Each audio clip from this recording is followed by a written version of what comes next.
The forbidden philosophy nobody wants you to know. Power corrupts. But the real forbidden truth is that powerlessness corrupts even more.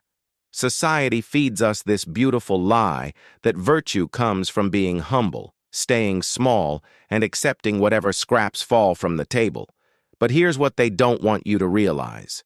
When you have no power, you become bitter, resentful, and manipulative in ways that are far more destructive than any tyrant. Think about it. The person with no influence who spreads gossip to feel important. The employee who sabotages colleagues because they can't advance themselves. The friend who guilt trips you because they can't directly ask for what they need. Powerlessness breeds a special kind of toxicity that hides behind victimhood. We're taught that seeking power makes you evil, but that's exactly what keeps most people trapped in cycles of passive aggression and learned helplessness. The uncomfortable truth is that ethical people need to pursue power specifically because they're ethical. When good people refuse to step up, guess who fills that vacuum? Real virtue isn't about staying powerless and pure. It's about developing the strength to create positive change while maintaining your integrity. The most dangerous person isn't the one who seeks power openly, it's the one who claims they don't want it while secretly resenting everyone who has it. The forbidden philosophy is this: you have a moral obligation to become powerful enough to protect what you love and create what the world needs. Powerlessness isn't humility. It's just another form of selfishness disguised as virtue. And once you see this clearly, you start noticing how often the illusion is weaponized. Movies, schools, social media, they all push the same narrative. The underdog is always noble. The powerful are always corrupt. But that story only works in fiction. In the real world, the most dangerous people are often the ones pretending they don't want power at all. Because when someone tells you, "I don't care about power," what they usually mean is, "I'll get it in ways you can't see, through manipulation, through guilt, through passive control." It's power by proxy, and it's far more common than we like to admit. Look at history. Every major atrocity wasn't just committed by the person in charge. It was carried out by ordinary people who claimed they were just following orders. People who told themselves they were powerless, so they couldn't be held responsible. But that's the catch. If you refuse responsibility, someone else takes control. And that someone might not have your values. So if you're not actively building strength, you're depending on the hope that someone stronger and kinder will step in and fix things for you. That's not virtue. That's gambling. This is why powerless people often become cruel in subtle ways. They can't enforce boundaries, so they punish through shame. They can't lead, so they undermine those who try. Their morality becomes a way to claim the high ground while poisoning anyone who climbs higher. The forbidden philosophy doesn't say that power is always good. It says that the absence of power is not inherently virtuous. That if you want to change anything, your life, your family, your world, you need leverage. You need strength. You need the ability to say no and have it matter. But here's where it gets even more dangerous. Most people don't just lack power. They fear it. They've been trained to. The moment someone starts getting stronger financially, physically, socially, people begin whispering. They've changed.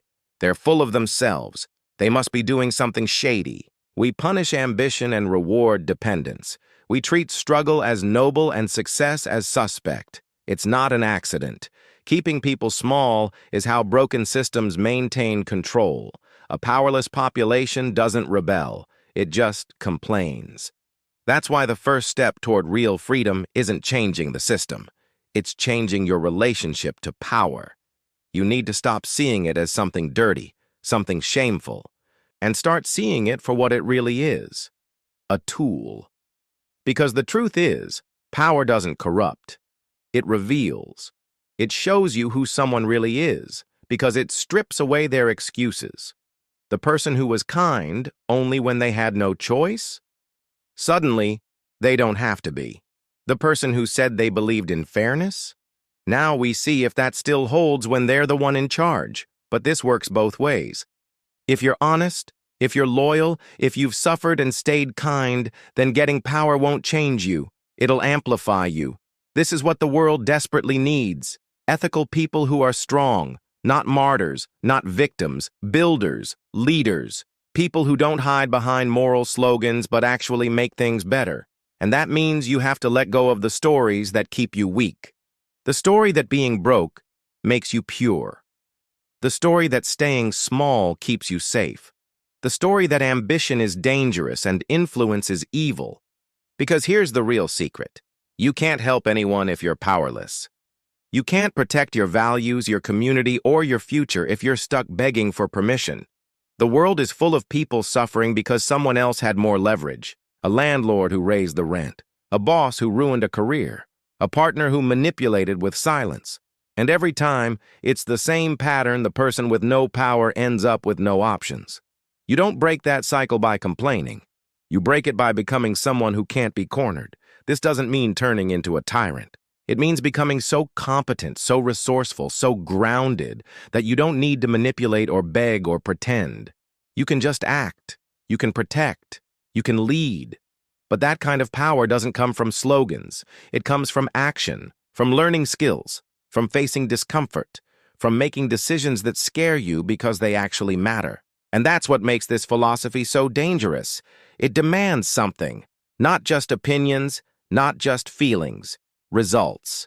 It says you can't just point at the system and say it's unfair. You have to outgrow it, outsmart it, outlast it.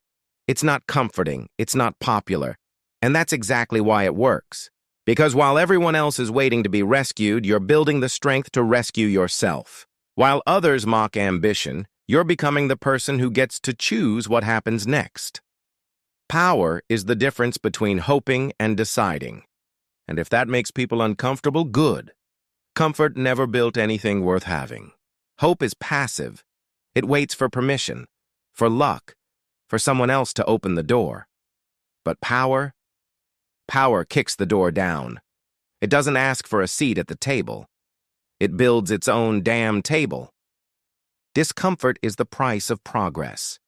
Every revolution, every breakthrough, every empire, they were all born from someone refusing to settle, refusing to shrink, refusing to apologize for wanting more.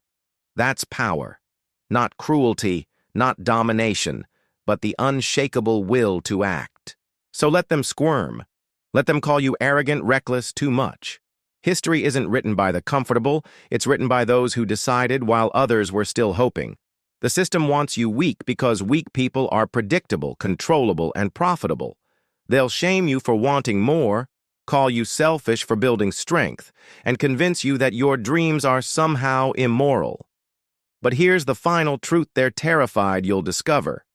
The moment you stop apologizing for your potential and start building real power in your life, you become ungovernable. And that's exactly what this world needs more of.